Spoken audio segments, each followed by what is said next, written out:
ওং নমো ভগবতে রামকৃষ্ণায়। Ramakrishna mission institute of culture গোলপার্কের সম্পাদক পূজনীয় স্বামী সুপর্ণানন্দজি, বস্তুতপক্ষে তাঁরই অনুগ্রহে আজকে এই সভায় সভাপতির আসনে বসার সুযোগ পেয়েছি, নিজের যোগ্যতায় নয়। তিনি আমার অত্যন্ত শ্রদ্ধাভাজন শিক্ষক, আমার মাস্টারমশাই। অর্থনীতির পাঠ তার কাছেই নিয়েছি, তাকে ভক্তিপূর্ণ প্রণাম জানাই। শিক্ষকের কাছে ছাত্র অত্যন্ত আদরের এবং মায়ের কাছে সন্তান ঠিক তেমনি আদরের। আবার সেই সন্তান সম ছাত্ররা যখন ফুলে ফলে নিজেদের বিকশিত করে তোলে, সমাজের একটা বিশেষ জায়গায় গিয়ে বৃহত্তর জনমত গঠনে নিজেদের নিয়োগ করে, তখন তা আমাদের অন্তরকে আনন্দে ভরিয়ে দেয়। তাদের আন্তরিক শ্রদ্ধা এবং আনত নমস্কার জানাচ্ছি। যে মহীয়সী নিবেদিতার কথা আমরা এতক্ষণ আলোচনা করছিলাম, তিনি ভারতবর্ষের এক যুগ সন্ধিক্ষণে আবির্ভূত হয়েছিলেন।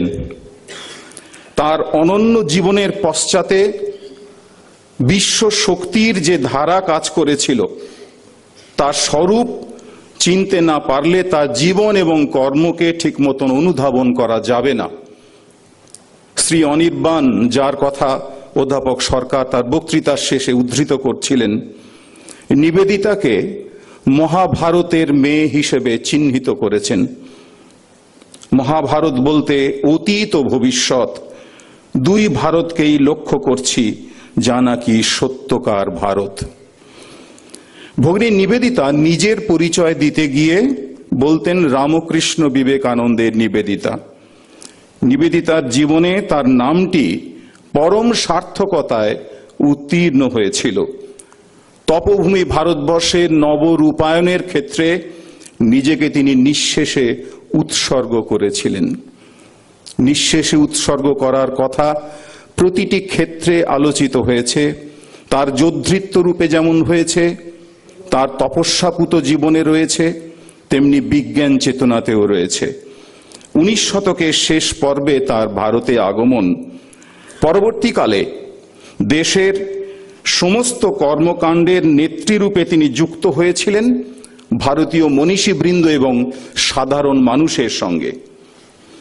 জাতীয় চেতনার উজ্জীবন মন্ত্র তিনি সঞ্চারিত করতে সচেষ্ট হয়েছিলেন জীবনের সর্বক্ষেত্রে, সমাজের সর্বস্তরে। শাশ্বত ঐতিহ্যবাহী ভারতের যথার্থ স্বরূপের অন্বেষণই ছিল তার জীবনের পরম পুরুষার্থ। সেই আলোক অভিসারী যাত্রাপথের চিরন্তন পথিক ছিলেন ভগিনী নিবেদিতা। তাই তার অসামান্য ব্যক্তিত্ব, প্রাণচাঞ্চল্য, সুবিপুল কর্মশক্তি, গভীর সংবেদনশীলতা, মেধা, মনীষা, মননশীলতা, সর্বোপরি আধ্যাত্মিকতার সুষমামণ্ডিত সৌন্দর্যবোধ স্বভাবতই তাকে করে তুলেছিল শিখাময়ী ও নিবেদিতা এবং লোকমাতা। বস্তুত তিনি হয়ে উঠেছিলেন ভারত প্রতিমা। ভারতের জীবন ছিল, তার যে ভারতের জীবন, তা সর্বক্ষেত্রে ছিল সংগ্রাম মুখর, দ্বন্দ্ব সংঘাত সংকটে দীর্ণ এবং কর্মযজ্ঞের হোমানলে দীপ্তিমান ছিলেন নিবেদিতা। এই মহীয়সী নারীর জীবনচরিত এতটাই মহিমান্বিত, যার পরিচয় লাভ করলে অভিভূত না হয়ে পারা যায় না। বস্তুত তিনি ছিলেন এক ভাবময়ী ভারত প্রতিমা। স্বামী বিবেকানন্দের কর্মজীবনের সংক্ষিপ্ততার জন্য তার নানামুখী চিন্তাকে সর্বথা কার্যে পরিণত তিনি করতে পারেননি, যার দায়ভার তিনি বহুলাংশে ভগিনী নিবেদিতার উপর দিয়ে গিয়েছিলেন। এর লিখিত স্বীকৃতি আছে নিবেদিতার রচনায়। পরবর্তীকালে আমরা দেখতে পাই নিবেদিতা তার প্রধান গ্রন্থগুলিকে তার মারফত স্বামী বিবেকানন্দের রচনা বলেই মনে করেছেন। এর চেয়ে বড় প্রমাণ আর কিছু প্রয়োজন নেই। ভারতীয় নবচেতনার তাৎপর্য বুঝে তাকে কর্মমুখী করে তোলার মতন মানসিক সম্পন্নতা যে নিবেদিতার ছিল, তা সমকালীন মনীষীদের দৃষ্টি এড়িয়ে যায়নি। ভারতীয় জাগরণকে রেনেসাঁস করে তোলার ক্ষেত্রে নিবেদিতার ঐকান্তিক প্রয়াস তাদের স্বীকৃতি লাভ করেছিল। তারা প্রত্যক্ষ করেছিলেন তার মধ্যে প্রাচ্য ও পাশ্চাত্যের উভয় শিক্ষার সম্মিলন ঘটেছে। এই দুই শিক্ষাকে ধারণ করার মতন মনস্বিতা তার ছিল এবং তাকে কার্যকর করার মতো চারিত্র শক্তির অধিকারও তিনি লাভ করেছিলেন।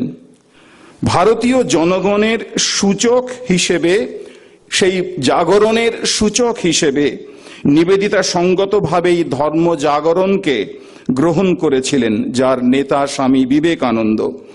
বিবেকানন্দের বাণী রচনার মধ্যে ভারত ও বিশ্ব কি পেয়েছে সে প্রসঙ্গে নিবেদিতা লিখেছেন।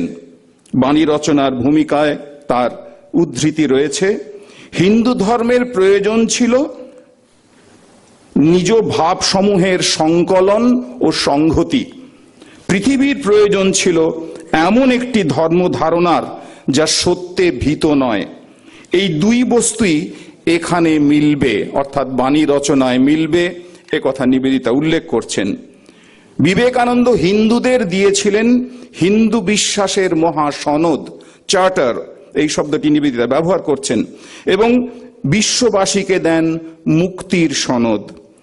নিবেদিতা লিখেছেন, বিবেকানন্দের কাছে কেউই বিদেশি বা বিজাতি নয়, তার কাছে শুধু ছিল মানবতা এবং সত্য। প্রসঙ্গত উল্লেখযোগ্য, আজকের দিনে জাতীয়তা শব্দটিকে হয় অবজ্ঞা করা হয়, না হয় তাকে সংকীর্ণ অর্থে ব্যবহার করা হয়। কিন্তু প্রকৃত জাতীয়তার শিক্ষা নিবেদিতা আমাদের দিয়ে গিয়েছেন, এ কথা যেন আমরা বিস্মৃত না হই, যা তিনি স্বামী বিবেকানন্দের জীবনে আচরিত হতে দেখেছেন। নিবেদিতা বলছেন, বর্তমানে প্রকৃত কাজ হচ্ছে সর্বপ্রকার তাৎপর্য ও অর্থবোধের সঙ্গে ভারতের সর্বত্র জাতীয়তা শব্দটি প্রচার করা। এই জাতীয়তার দ্বারাই হিন্দু ও মুসলমান দেশের প্রতি এক গভীর অনুরাগে একত্র হবে। এর অর্থ ইতিহাস ও প্রচলিত রীতিনীতিকে এক নতুন দৃষ্টিতে দেখা। ধর্মের মধ্যে সমগ্র রামকৃষ্ণ বিবেকানন্দর ভাবনার সমাবেশ, সর্বধর্ম সমন্বয়। বুঝতে হবে যে রাজনৈতিক প্রণালী ও অর্থনৈতিক দুর্বিপাক গৌণ মাত্র। যিনি রাজনৈতিক সংগ্রামে নিজেকে এতটা নিয়োজিত করেছিলেন, সেই নিবেদিতা লিখছেন, স্মরণ রাখতে হবে যে রাজনৈতিক প্রণালী এবং অর্থনৈতিক দুর্বিপাক গৌণ মাত্র। ভারতবাসীর মধ্যে ভারতের জাতীয়তা উপলব্ধি হলো প্রকৃত কাজ। নিবেদিতা অনুভব করেছিলেন জাতীয়তার স্বপ্ন ভারতের পক্ষে কোনো স্বার্থের স্বপ্ন নয়, এ হলো মানবতার স্বপ্ন, যেখানে ভারত বিরাট আদর্শের জননী, সনাতন ভারতের মূর্ত প্রতীক। স্বামী বিবেকানন্দের উদার ও সমন্বয়ী আদর্শবোধ প্রত্যক্ষ করে নিবেদিতা বুঝতে পেরেছিলেন। অদ্ভুত একটি সিদ্ধান্তে নিবেদিতা এসেছিলেন, শিল্পকলা, বিজ্ঞান ও ধর্ম একই সত্যের বা একই সত্যকে প্রকাশের তিনটি বিভিন্ন প্রণালী মাত্র। অদ্ভুত একটি বাক্য নিবেদিতা দিয়ে গেছেন, যা প্রচলিত ভাবনার মূলকে ধরে নাড়া দিচ্ছে। বাক্যটি আবার অনুসরণ করি আমরা, শিল্পকলা, বিজ্ঞান ও ধর্ম একই সত্যকে প্রকাশের তিনটি বিভিন্ন প্রণালী। বিশাল ও সর্বাত্মক প্রতিভা, দূর প্রসারী দৃষ্টি, সেই সঙ্গে হৃদয়ের মহৎ উদারতার জন্য নিবেদিতার মানুষে বিবেকানন্দ হয়ে উঠেছিলেন কেবল প্রাচ্য পাশ্চাত্যের মিলনস্থল নয়, অতীত ও বর্তমানের মিলনভূমি।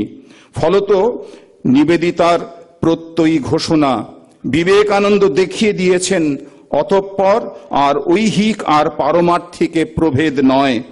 এখন শ্রমের অর্থ প্রার্থনা, জয়ের অর্থ ত্যাগ, এখন এই জীবনই ধর্ম।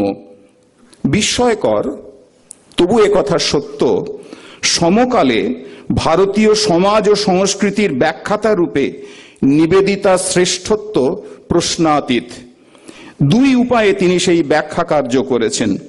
প্রথমত, অগণিত সভায় অনবদ্য বাগ্মিতা যোগে, দ্বিতীয়ত পত্রপত্রিকায় প্রকাশিত উচ্চমানের প্রবন্ধ যোগে। নিবেদিতার সেই সব রচনা তার জীবৎকালে এবং পরে গ্রন্থাকারে প্রকাশিত হয়েছে। ভগিনী নিবেদিতার দেহান্তের 4 মাস পরে বেঙ্গলি পত্রিকা 24 মার্চ 1912 তারিখে লিখেছিল, তার অর্থাৎ নিবেদিতার রচনাবলীর প্রতিটি ছত্রে ভারতীয় মনকে গ্রহণ ও ধারণ করার কি না অপূর্ব ক্ষমতা। ভারতের প্রতি প্রেম তাকে দিয়েছিল ভারত বিষয়ে অদ্ভুত অন্তর্দৃষ্টি। এই অন্তর্দৃষ্টি ও জ্ঞানের সঙ্গে যুক্ত হয়েছিল তার ব্যক্তি মানুষের কল্পনা ও অনুভূতির উদার বিস্তার। বিপিন চন্দ্র পাল এই কাগজটির সম্পাদনা করতেন। যদিও নিবেদিতা সমগ্র ভারত ও পাশ্চাত্য ভ্রমণ করে ভারতের মর্মবাণী প্রচার করেছিলেন, তবু তার প্রধান কর্মক্ষেত্র হিসেবে নির্বাচন করেছিলেন কলকাতাকে, যা ছিল অবিভক্ত ভারতবর্ষের তৎকালীন রাজধানী। সেই রাজধানীকে কেন্দ্র করে নিবেদিতা ভারতের জাতীয় আন্দোলনের মনন নেতৃত্ব দিয়েছিলেন। নিবেদিতা ভারতবর্ষে পদার্পণের 1 বছর পরেই স্বামী বিবেকানন্দ তাকে বলেছিলেন, আমার মিশন রামকৃষ্ণ নয়। যিনি রামকৃষ্ণ মিশন প্রতিষ্ঠা করলেন তিনি তার শিষ্যাকে বলছেন, আমার মিশন রামকৃষ্ণ নয়, বেদান্তও নয়, কেবল এই জাতির মধ্যে মনুষ্যত্ব এনে দেওয়া ছাড়া আর কিছুই নয়। এই কথা শুনে নিবেদিতা তাকে বলেন, আমি আপনাকে সাহায্য করব। বিবেকানন্দ বলেছিলেন, সে আমি জানি। নিবেদিতা তার জীবন দিয়ে তার কথা রেখেছিলেন। ভারতের নবজাগরণ নিবেদিতাকে বাদ দিয়ে ভাবলে বিষয়টি অবশ্যই অসম্পূর্ণ থেকে যাবে, এ কথা ঐতিহাসিকরা আজ স্বীকার করছেন। ভারতের জাতীয় আন্দোলন বলতে বোঝায় দেশের সমাজ, সংস্কৃতি, অর্থনীতি, শিক্ষা, সাহিত্য, বিজ্ঞান এবং অন্যান্য বিষয়ের সুসংবদ্ধ পরিণতি। একমাত্র রাজনৈতিক ক্রিয়াকলাপের মধ্যে তা সীমাবদ্ধ নয়। এছাড়া ভারতীয় প্রেক্ষাপটে জাতীয়তা শব্দের সুগভীর আধ্যাত্মিক তাৎপর্য আছে। ভারতীয় জীবনে ভারতের যে জাতীয় আন্দোলন, সেখানে নিবেদিতাকে মূল্যায়ন করতে হবে সেই আধ্যাত্মিকতার মাপকাঠিতে। নিবেদিতা লক্ষ্য করেছিলেন, স্বামী বিবেকানন্দের চিন্তায় 2টি কাজ অগ্রাধিকার পেয়েছে, তা হলো নারী ও জনগণের কল্যাণ। তিনি বারবার বলতেন, never forget the word is women and the people. ভগিনী নিবেদিতার মতে স্বামী বিবেকানন্দ যে রামকৃষ্ণ মিশন প্রতিষ্ঠা করেছিলেন, তাকে তিনি চিরকালের জন্য নারী এবং সাধারণ মানুষের কল্যাণে নিয়োজিত করে গেছেন। বিবেকানন্দ চরিত্র সম্পর্কে মন্তব্য করতে গিয়ে নিবেদিতা বলছেন, The Swami's great genius lies in his dignity. It is nothing short of royal. Vivekananda তার ভারতবর্ষকেও এই রকম মর্যাদা সম্পন্ন দেখতে চেয়েছেন, যা নিবেদিতার অজানা ছিল না। আজকের দিনে এই সংকটের মুহূর্তে তাই নিবেদিতার জীবন এবং বাণীর চর্চা একান্ত প্রয়োজন। বিশেষ করে আমার শিক্ষার্থী বন্ধুদের কাছে এই আবেদন আবারও রাখছি। জাতীয় আন্দোলনের অঙ্গ হিসাবে নিবেদিতা ভারতে জাতীয় পুরস্কার, জাতীয় শোভাযাত্রা, জাতীয় প্রতীক, জাতীয় পতাকার প্রবর্তন করতে চেয়েছিলেন। জাতীয় পুরস্কার হিসেবে বিবেকানন্দ গোল্ড মেডেল দিতে চেয়েছিলেন, যেখানে খচিত থাকবে বজ্রচিহ্ন। এছাড়া দেবনাগরী হরফে উৎকীর্ণ থাকবে বন্দে মাতরম এবং ওয়া গুরু কি ফতে। ভারতের জাতীয় প্রতীক হিসেবে দধিচির আত্মত্যাগের কথা স্মরণ করে তিনি বজ্রচিহ্নের কথা ভেবেছিলেন। নিবেদিতা কখনো কোনো স্বীকৃতির অপেক্ষা করেননি। পূজনীয় স্বামী সুপানন্দজি যে কথা বারবার গুরুত্ব দিয়ে বলছিলেন, সেই নিবেদিতা কখনো কোনো স্বীকৃতির অপেক্ষা করেননি। তাকে হেলায় উড়িয়ে দিয়ে নিবেদিতাই এই কথা বলতে পারেন।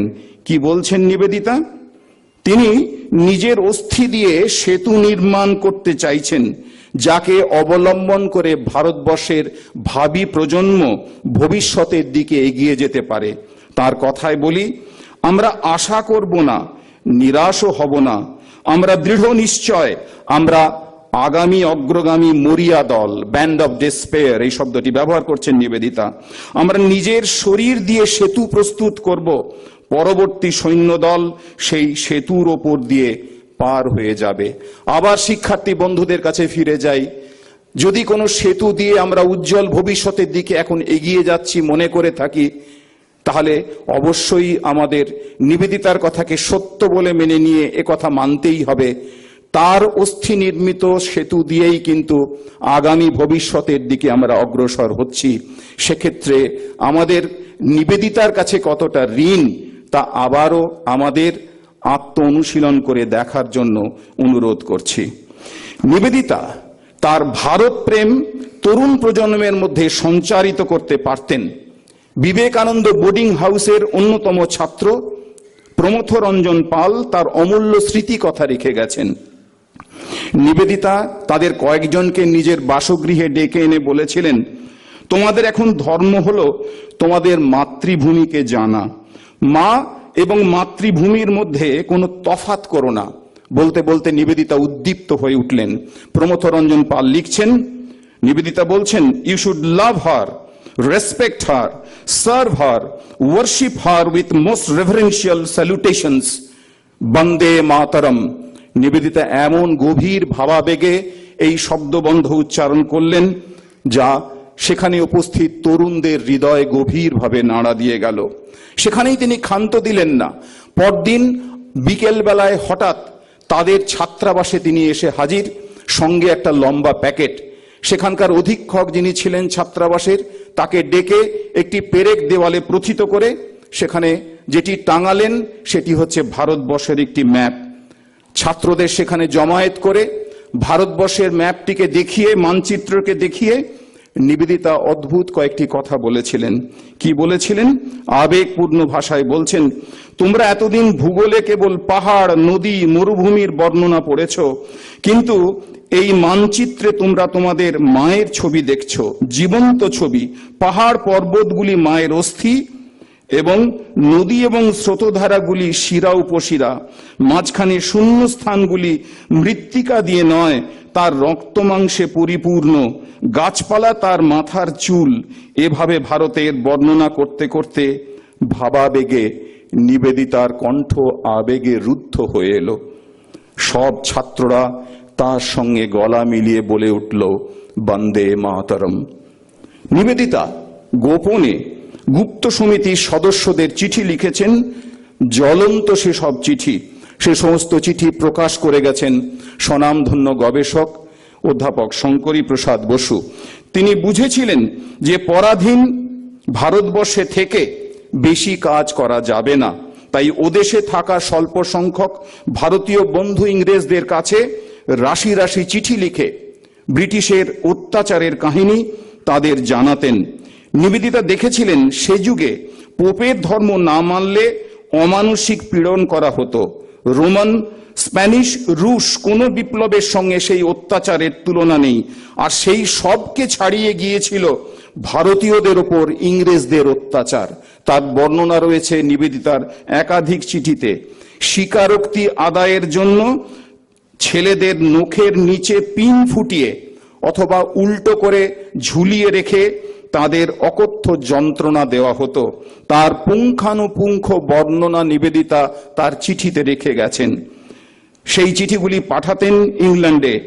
তারাই ইংল্যান্ডের সংবাদপত্রে, পার্লামেন্টে ভারত বিষয়ক বিভিন্ন প্রশ্ন তুলে ধরতেন সেই চিঠিগুলির ভিত্তিতে। আজ আমরা ধারণাও করতে পারি না সে যুগে এই কাজ কতটা কঠিন ছিল। 1903 খ্রিস্টাব্দের জুন মাসে নিবেদিতা মেদিনীপুরে গিয়েছিলেন।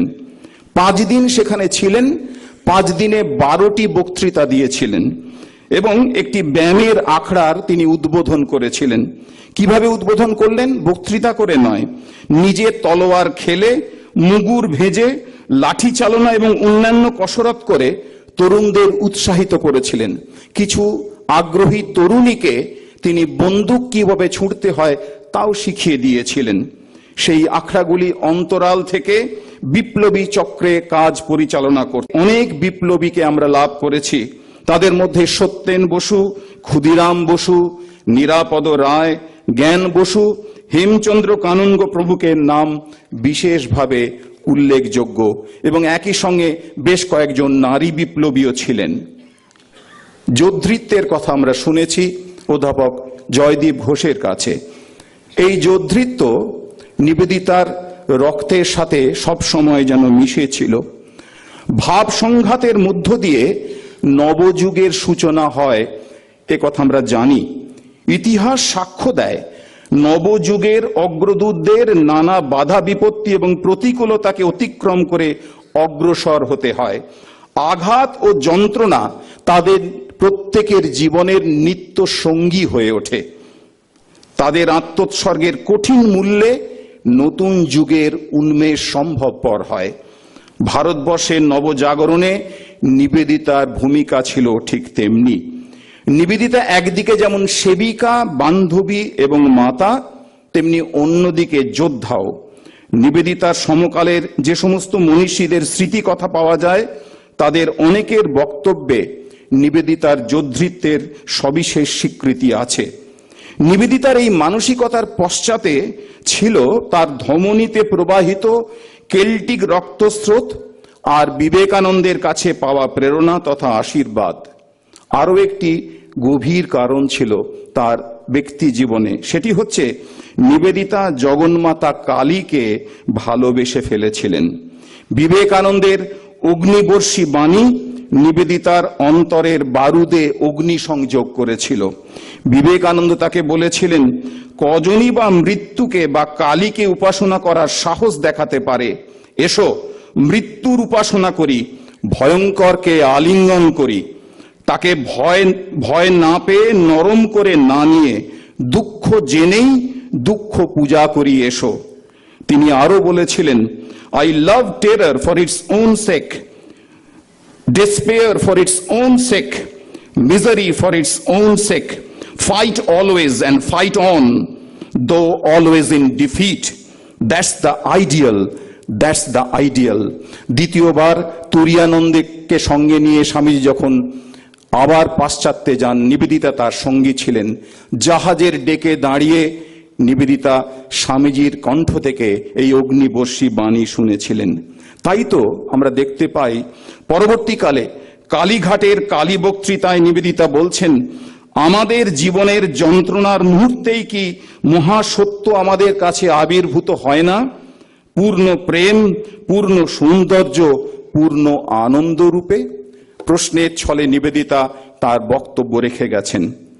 ভারতবর্ষে শিল্প স্থাপন করে উৎপাদনে কার্যকর ভূমিকা গ্রহণ এবং বিজ্ঞান এবং যন্ত্রবিজ্ঞানের গবেষণাগার নির্মাণে জামশেদজি টাটা বিবেকানন্দের কাছ থেকে সুস্পষ্ট পথনির্দেশ ও প্রেরণা লাভ করেছিলেন।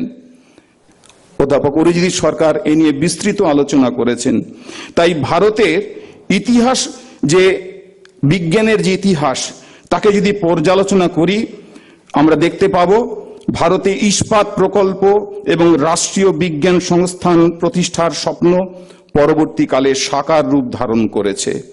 অবিভক্ত ভারতবর্ষে করাচি শহরে দয়ারাম জেঠমাল কলেজের উপাধ্যক্ষ জে.বি. পাদশা এবং তার ভগ্নীকে জামশেদজি বিবেকানন্দের কাছে এ বিষয়ে বিশদ আলোচনার জন্য পাঠিয়েছিলেন।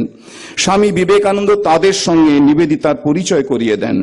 নিবেদিতা ব্রিটিশ সরকারের উচ্চপদস্থ কর্মকর্তার সঙ্গে জামশেদজি টাটার সাক্ষাৎকারের ব্যবস্থা করে দেন, কিন্তু ব্রিটিশ রাজের ঔদাসীন্যে আন্তর্জাতিক মানের বিজ্ঞান সংস্থা স্থাপনের কাজ প্রাথমিক পর্বে অগ্রসর হতে পারেনি।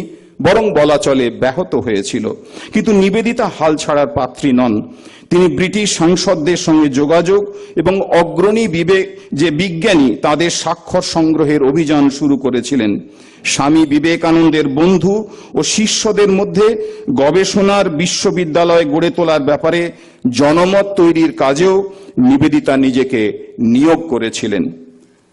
অদ্ভুত কথা, সে যুগে প্রবুদ্ধ ভারত পত্রিকায় বিবেকানন্দ সেই বিশ্ববিদ্যালয় স্থাপনের পক্ষে অর্থের প্রয়োজন অনুভব করে একটি আবেদন প্রকাশ করেছিলেন এবং মহীশূরের মহারানীকে একটি ব্যক্তিগত পত্র লেখেন।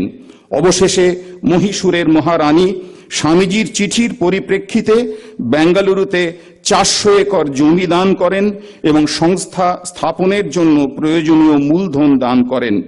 নিবেদিতার জীবৎকালে অর্থাৎ 1911 খ্রিস্টাব্দের 1 ফেব্রুয়ারি সেই মহতী প্রতিষ্ঠানের ভিত্তিপ্রস্তর স্থাপিত হয়েছিল। জগদীশচন্দ্র বসু, বহু আলোচিত এই নাম। তার প্রতিষ্ঠিত যে বসু বিজ্ঞান মন্দির প্রতিষ্ঠার ক্ষেত্রেও নিবেদিতার অবদান অবশ্য স্বীকার্য। জগদীশচন্দ্র তার মৃত্যুর অল্পদিন আগে লিখিতভাবে জানিয়েছিলেন, ভারতীয় বিজ্ঞান সম্বন্ধে নিবেদিতার আগ্রহই তাকে বিজ্ঞান মন্দির প্রতিষ্ঠায় প্রণোদিত করেছে। নিবেদিতার বোন মিসেস উইলসনকে লেখা পত্রে তার উল্লেখ আছে। 1917 খ্রিস্টাব্দের 30 জানুয়ারি, সেদিন ছিল জগদীশচন্দ্র বসুর জন্মদিন। সেই দিন স্থাপিত হয়েছিল বসু বিজ্ঞান মন্দির। সেই বসু বিজ্ঞান মন্দিরের দ্বার প্রান্তে নারী দধিচির অস্থিচূর্ণ তথা দেহাবশেষ স্থাপিত হয়েছিল। এর প্রত্যক্ষ প্রমাণ আছে। এ সম্পর্কে ডাক্তার বশীশ্বর সেন আলমোড়া থেকে 1939 খ্রিস্টাব্দের 21 জুন তারিখের একটি চিঠিতে লিজেল রেমোকে তা জানিয়েছিলেন। বসু বিজ্ঞান মন্দিরের প্রান্তে দ্বার প্রান্তে নন্দলাল বসুকৃত যে নারী রিলিফ মূর্তি স্থাপিত হয়েছে তার নাম লেডি অব দ্য ল্যাম্প, যেটি এখানে আলোচিত হয়েছে, অর্থাৎ দীপ রূপিণী। মন্দিরের পথে দীপও ধারিণী তো নিশ্চয়ই। নিবেদিতা বসু বিজ্ঞান মন্দিরের আলোক দূতী ছিলেন। মিসেস উইলসনকে লেখা চিঠিতে তার স্বীকৃতি আছে, যদিও সে সংবাদ সাধারণের জানার কথা নয়। এই সমস্ত তথ্যগুলি শঙ্করী প্রসাদ বসু তার গ্রন্থে প্রকাশ করে গেছেন। কিন্তু আচার্য জগদীশচন্দ্র বসুর ইংরেজি জীবনীকার প্যাট্রিক গেডিস, যিনি আচার্য জগদীশচন্দ্র বসুর জীবনী লিখেছিলেন ইংরেজি ভাষায়, সেখানে তার রচিত গ্রন্থে এই তথ্য তিনি পরিবেশন করেছেন। প্রসঙ্গত উল্লেখযোগ্য, এ কথাও শঙ্করী প্রসাদ স্মরণ করিয়ে দিয়েছেন, গেডিসকৃত গ্রন্থের বিষয়বস্তু প্রকাশের আগে তা জগদীশচন্দ্রের অনুমোদন লাভ করেছিল। ব্রিটিশ সরকারের অসহযোগিতায় বীতশ্রদ্ধ হয়ে জগদীশচন্দ্র একবার বিজ্ঞান গবেষণা ত্যাগ করে ভারতের জাতীয় কংগ্রেসে যোগদানের সংকল্প করেছিলেন, যে বিজ্ঞান চর্চা ছেড়ে দিয়ে জাতীয় কংগ্রেসে যোগ দেবেন। তখন স্বামী বিবেকানন্দ কলকাতায় ছিলেন। সংবাদ পেয়ে তিনি উদ্বিগ্ন হলেন। একদিন সন্ধ্যায় জগদীশ বসুর বাড়ি নিজে উপস্থিত হলেন এবং তাকে নিষেধ করলেন জাতীয় কংগ্রেসে তিনি যেন যোগ না দেন। এই সংবাদ পাওয়া গেছে রোমারোলার যে দিনলিপি বা ডায়েরিতে। স্বামী বিবেকানন্দ জগদীশ বসুকে স্বনির্বন্ধ অনুরোধ করে বলেছিলেন, তিনি যেন ভারতীয় মনের বৈজ্ঞানিক মূল্যের দাবি নিয়ে কেবল বিজ্ঞানেই জাতীয়তাবাদ দেখান। যদি সে সময় বিবেকানন্দ জগদীশচন্দ্রকে নিরস্ত না করতেন, তাহলে ভারতবর্ষ একজন বিজ্ঞান তপস্বীকে হারাতো, যা ভারতের বিজ্ঞান গবেষণাকে হয়তো পেছনের সারিতে ঠেলে দিতে পারত। ভারতের নবজাগরণের বিভিন্ন পরিসরে নিবেদিতার অনিবার্য উপস্থিতি, অনিঃশেষ প্রভাব, ভিন্ন গোলার্ধের এক দেশের প্রতি এমন নিঃস্বার্থ আত্মনিবেদন ভারতবর্ষ যেন কোনোদিনও বিস্মৃত না হয়। আমাদের হৃদয়ের বন্ধ দুয়ার ভেঙে তার জ্যোতির্ময় আবির্ভাব আমাদের সাহস দেয়, শক্তি সঞ্চার করে। নিবেদিতা অনুভব করেছিলেন মৃত্যুর অর্থ এক অনন্ত সত্তায় নিজের সত্তার বিলুপ্তি। সেই মৃত্যুঞ্জয়ী নিবেদিতার আহ্বান তাই আজও সংবেদী মনকে ডাক দিয়ে যায়। কবিতার স্রোত স্তিমিত হয়েছে, স্বপ্নের ডালি খালি, কঠোর আঘাত নীরবে সয়েছে, মৃত্যু বাজায় তালি। সেই মহারণ কবে কি কখন জীবন রক্তে দুহিতা, রঙিন করেছে আনন্দ রং আমাদের নিবেদিতা। দিতে হবে শুধু দেওয়ার জন্য, নেওয়ার জন্য নয়, বিলিয়ে দেওয়ার মানেই অন্য আনন্দ সঞ্চয়। আধার সরিয়ে আকাশে জেগেছে আলোর যাত্রী সবিতা, অশ্রু নদীর সুদূরে ডেকেছে আমাদের নিবেদিতা। নমস্কার। আপনারা দেখলেন ময়ূরপঙ্খীর তরফ থেকে একটি উপস্থাপনা। ভালো লাগলে আমাদের চ্যানেলটিকে লাইক, শেয়ার ও সাবস্ক্রাইব করবেন। ধন্যবাদ।